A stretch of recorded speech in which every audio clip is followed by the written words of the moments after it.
পিয়ালির সঙ্গে এই মুহূর্তে রয়েছেন সিপিআইএম প্রার্থী সব্যসাচী চট্টোপাধ্যায়। পিয়ালি, আমরা দেখেছি বিভিন্ন জায়গায় সব্যসাচী গেছেন এবং অভিযোগও করেছেন, তাকে ঘিরেও বিক্ষোভের পরিস্থিতি তৈরি হয়েছে, কি বলছেন তিনি?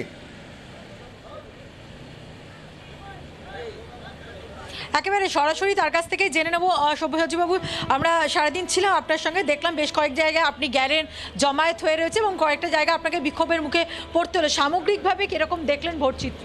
দেখুন, বিক্ষোভের মুখে পড়া না, এটা আসলে ওই জমায়েত বুথের মধ্যে আমার একটাই লক্ষ্য ছিল যে জমায়েত করে বুথের ওই 100 মিটারের মধ্যে কোনো জমায়েত থাকবে না। সকালবেলা যেখানে গেছি সেখানে দেখেছি জমায়েত, তারা জমায়েত করেছেন। আমি বলেছি কারা জমায়েত করে, ভোটার জমায়েত করেছেন, কিন্তু এটা প্রশাসনের কাজ জমায়েত না রাখতে দেওয়া। তারপর থেকে দেখা যাচ্ছে জমায়েতটা প্রশাসন ছত্রখান করছেন, গোটা হাওড়াতেই এটা হচ্ছে।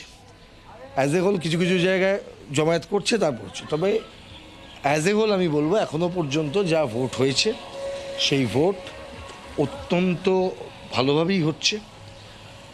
ছাপ্পা ভোট কিছু কিছু জায়গায় পরিকল্পনা মাফিক যেভাবে ভেবেছিল একদম বন্ধ, সেটা হচ্ছে না। বহু ক্ষেত্রে এটাও বলেছি যে তাদের যারা পরিকল্পনা করেছে তারাই পরিকল্পনা ভেঙে দিয়েছে, এটা সবচাইতে পজিটিভ দিক। ভালো হয়েছে আপনি বলছেন? বেশ ভালো হচ্ছে এখনো পর্যন্ত। তবে প্রশাসনের ভূমিকা খারাপ না, ইলেকশন কমিশনের ভূমিকা এখনো পর্যন্ত খুব খারাপ না।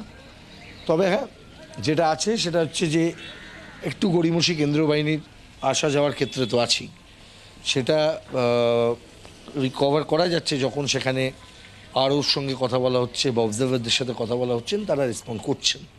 মানে অ্যাজ এ হোল ইলেকশন কীরমভাবে হচ্ছে যদি আমায় বলেন, শান্তিপূর্ণ কথাটা আমি বলবো না, শান্তিপূর্ণ হবে না, শান্তিপূর্ণ এইভাবে হয় না, কিন্তু